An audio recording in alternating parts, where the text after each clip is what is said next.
Здрасти, Христо! Нов автомобил май виждам. Да, избрах си я и съм много щастлив. Какво следва от тук натам? Сега следва сключването на застраховка гражданска отговорност и каско. Каското е силно препоръчителна застраховка, особено за нови автомобили, чието евентуален ремонт би ни коствал високи разходи.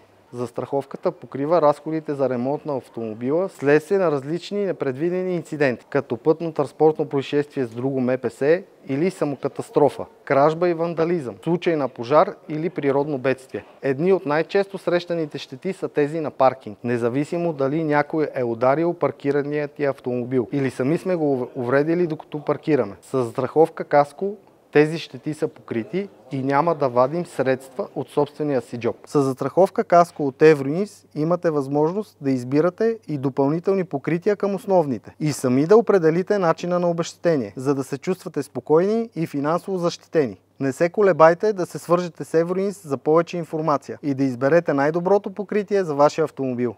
25 години Евроинс. Градим върху здрави основи.